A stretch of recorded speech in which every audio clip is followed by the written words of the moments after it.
Beneath the veil of shadows, there are many seemingly inaccessible secrets hiding within the walls of Animal Well's world. And if they're inaccessible, why do they even exist? And why put buttons in rooms that 99.9% of players are never gonna press? And why put a room in the game that can't be legitimately accessed? Or can it? No, I did not legitimately get in here. You can abuse glitches to get in here, however. The famous Snail Island. In a Metroidvania, later in the game, if there are any unexplored parts on the map, I will drop everything in order to reveal literally every single pixel. So why put an entire room in this game that you can see through a glass window that seemingly has no way into it? It's very suspicious. But even if you can get into the room, you need to get inside of the island in order to access the treasure hidden within. But is it meant to be a honeypot, the gold at the end of the rainbow, the unattainable? I don't know. I think in some strange way, it's possible that Billy Basso wants us to cheat in his game. Because cheating allows us to find a lot of little secrets hidden around inside this world. So if this turns out to be true, this might end up leading to some kind of strange meta layer 5. A layer that has a lot in common with the games of Daniel Mullins, where quote-unquote cheating becomes part of the gameplay. Or the opposite side of the argument, all of this exists purely to poke fun at data miners. And everything circled on this map, I'm gonna show you in this video, including how to obtain the cringe, or cheater's ring, which we're gonna use to look at everything else. Before we get into it, here's another warning. There will be insane spoilers in this video. And if you do decide to follow my footsteps, I'm gonna show you how to do this for yourselves. Please back up your save first. Whether that's backing up your entire save file, or at the very least, copying your save to another slot. I'll show you how to manually back up your save file a little bit later. The reason for this caution is because this journey ends with me intentionally corrupting my save file, because maybe there's something hidden in this corruption. Anyway, with that out of the way, let's begin. There used to be a very easy way using only the flute to access this chest right here. However, that has recently been fixed, which I am very happy about because it was just way too easy to do. So now we have to use wheel warping in order to access the cheater's ring. So we're right here in Dogtown where we got the disc. And while inside of the wheel, you want to return the disc and then take it back again. And this will allow you to actually jump out of the wheel. However, the wheel is still quantum bound to you, and it will move when you move. And that's how this trick works. It allows us to teleport around the entire world. So we want to use the flute from here in order to teleport into the teleporter hub. And as you can see, the wheel actually follows us there. Just make sure, I'm going to do this on purpose, do not select the wheel until you're ready to actually perform the wheel warp. All right, now I'm just going to show you the exact correct method for obtaining the cheater's ring with a wheel warp. So return the disc and then take it back, jump out of the wheel, and then select the flute and teleport to the hub. We want the wheel to get stuck down there. Select the ball. Make sure you don't press your right bumper because you don't want to select the wheel yet. And then go through the fish mouth to the fish biome. I'm going to use the moth transformation because flying makes this a million times easier. Because as soon as we enter the next screen, we have exactly 10 seconds to reach the correct location to perform the trick. And you want to follow my path exactly. So use the in-game timer to set this up. Anyway, here we go.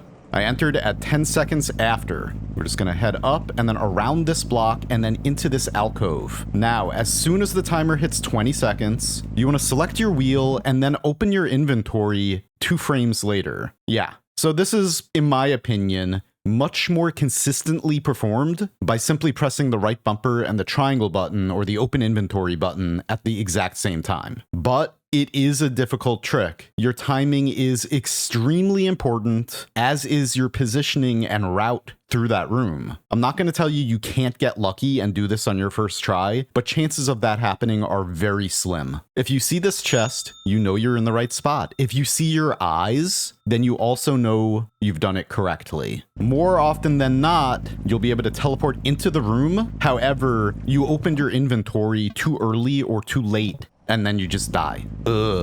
Or you're gonna teleport to the wrong spot. Or onto the island itself, which is also really cool. You can see now that there's a fox on the island, and it just so happens that this fox is sprite number 1, I believe. Maybe this was the first animal ever added to the game. Pretty cool little bit of trivia for you right there. Oh, and very importantly, when you do successfully teleport into this room, while in the inventory, make sure you switch to another item away from the wheel, because the wheel can't actually fit into this room and it will cause you to fail. Anyway, the island itself is not very special, but it's really this that we've come for. The buried treasure within the island.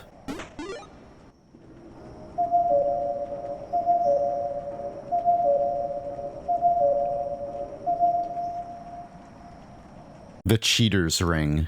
All right, so you've obtained the Cheater's Ring. Now you're stuck in this box. Or are you? As you can see, the Cheater's Ring appears in your inventory. But what does it do? Well, pressing F on your keyboard or pressing in your right thumbstick, yes, turns on no-clip mode. So yeah, now you can no-clip around the entire world in order to access everything you want to access. And there's a lot of little hidden things around, but this will not be everything. There are actually some things we can't access with this. And there is also the genius of Billy Basso. This world is not the only world in the game. There are actually other dimensions that house other secrets. And now let's go around the entire world looking for the hidden animals within the walls. There are several of these. The first one is right here, the sheep.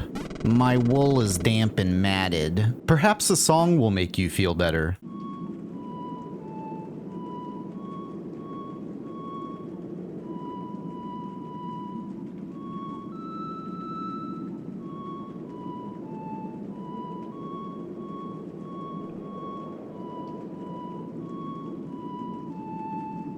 How about that? Your song brings me relief.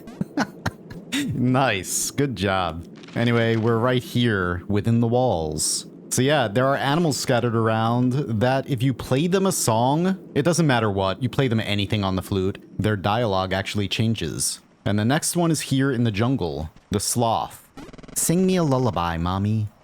Okay, son.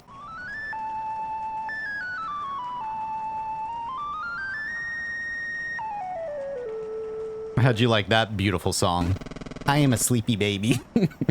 Okay, and that's right here in the jungle. You knew there had to be something in there, right? On to the next one. We're just gonna head one screen over to the right and then up into here to find the creepy sleepy panda. Playing the flute wakes it up, and it's kind of creepy because it looks like a person wearing a panda suit or something. In my opinion, anyway. And that is right here on the map. Now we're just gonna head over to the right, 2 screens from here, and then from this capybara straight down. And then we'll reach the gray bunny. I have never felt more gray than I feel right now. How about a song?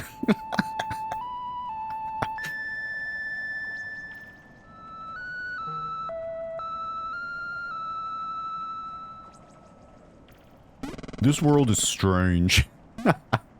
Alright, that's right here on the map. And then for the final one, actually, we're just gonna head 3 screens down, and then over to the left, right next to this ostrich statue, down here, we find the skunk. I am disgusting. No, you're not. You're beautiful.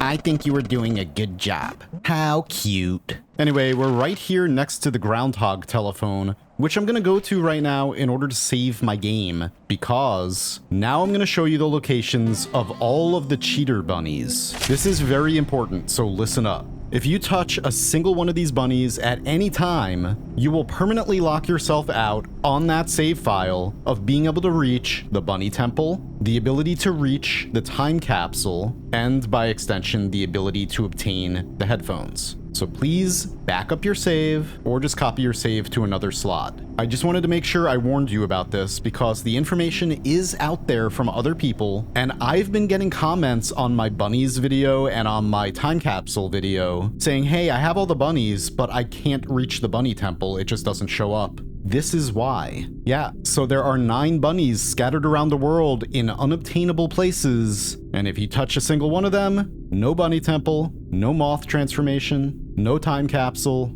no headphones on that save file. All right, let me just show you how to back up your save real fast, if you're on PC anyway. I'm gonna start at the C drive, and then go to Users, your username, and then App Data, Local Low, and then down to Billy Basso.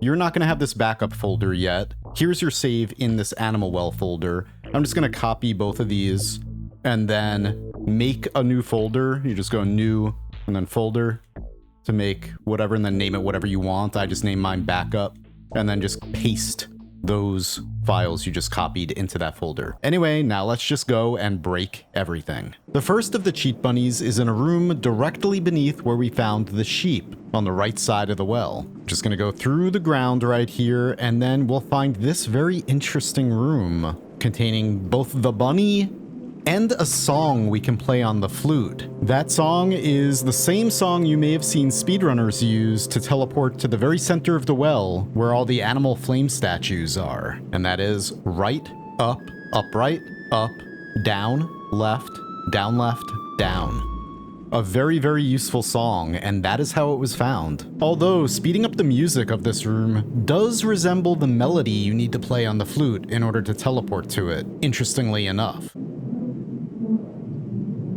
Anyway, we're at the bunny mural to find the second of the cheat bunnies.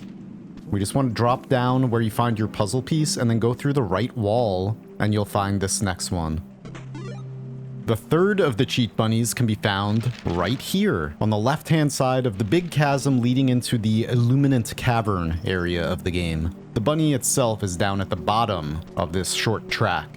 And then if we head over to the left, we can jump up this way to find this other short passage directly below the Miasma Cavern leading into the endgame. It's quite interesting that these passages even exist. It's like they're meant to be opened somehow. Especially this one, bunny number 4, is on the opposite side, directly next to the Alchemist Bunny, or the Rabbit in the Moon mural. And because there are spikes lining this entire passage, it almost seems as if it's supposed to be opened, and you're supposed to have to fly past these spikes using the moth.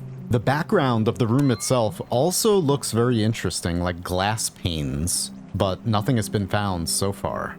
For the next one, we have to head to the room where you obtain the E-medal, or the eel medal. Just head straight up next to the catfish pipe, and then you'll find the next bunny.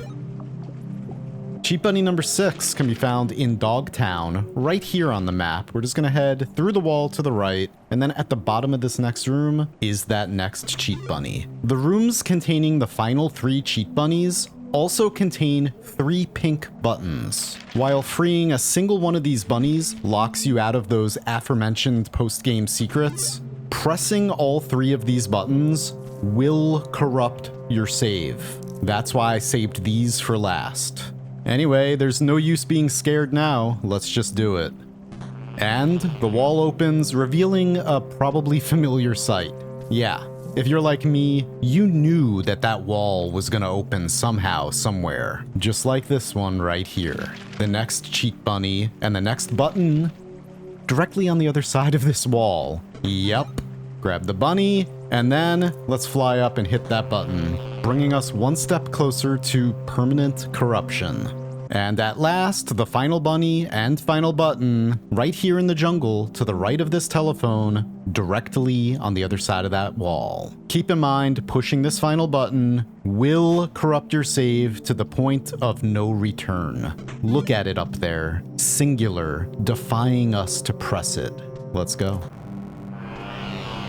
As you can see, we now have quite a bit more health. Pressing all the buttons awards you with 20 maximum hearts, because you get 12 golden hearts, 4 regular pink hearts, and then 4 blue hearts. Also, we now have 29 firecrackers, 12 keys, 4 matches, only 17 eggs. And that's because all of the rest of my eggs are actually replaced into the world, along with a bunch of the bunnies and all of the squirrels except for the one by the entrance of the jungle. The reason for this corruption is actually because there is an array in the save data that stores wall IDs that you've unlocked. Apparently this array is just a little bit too small and it can't store that final wall opening up. That array can only store 16 walls. So when you open the 17th wall, the game will write the next wall ID outside the wall ID's array, meaning on the next frame, it will write that wall ID again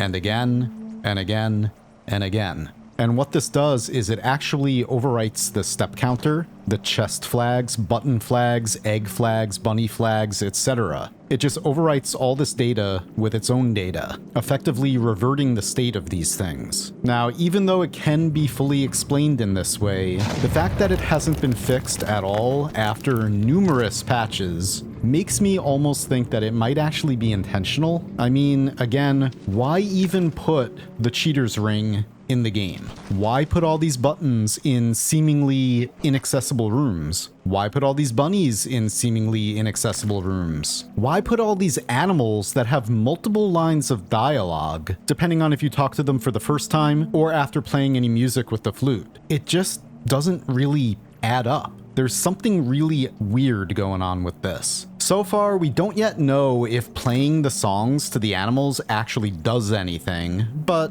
it's just maybe a cool little Easter egg for cheaters? I don't know. Why put Easter eggs in the game only accessible to cheaters? Makes you think. And again, some people might argue, like I said in the beginning of this video, all of this stuff is just there to make fun of data miners and cheaters. And I guess that is possible, but why? This is a pretty decent amount of content that is just locked completely behind cheating. So what I did is I actually did a stream, one stream so far, on this save file, fully corrupted, and I went around the world collecting all of the bunnies that have been replaced, all of the eggs that have been replaced, etc. And if anything weird and new does happen, I will report that here by making another video on this. If you're on Steam, then you can very easily roll back Animal Well to a 2-year-old alpha in order to see what this game was like 2 years ago, before release. And guess what? The cheater's ring existed in that version of the game, and it was called the Magic Ring. And in a little bit of Animal Well content creator Inception, here's a video from No Caps where she shows some stream footage of me playing this alpha version of Animal Well in order to show you how you can roll back your version of Animal Well on Steam to this alpha version. And if you haven't already, please go check out No Caps. She makes amazing videos. So yeah, what do you guys think? Why do you think all of this content exists? Do you think it's just data miner and cheater bait, red herrings that exist in the game in order to cause people to corrupt their saves and lock themselves out of endgame secrets? Or do you think that this could be some strange, out-of-the-box, fourth wall breaking, new layer to the game, where we cheat in order to intentionally corrupt our saves in order to unlock some new path through the game, maybe some other secret? Keep in mind everything else that Billy Basso has done with this game. Anyway, thank you very much for watching. I hope you have a fantastic day. Again, if you do any of this, make sure you back up your save, please. And I'll see you next time. Happy well dwelling.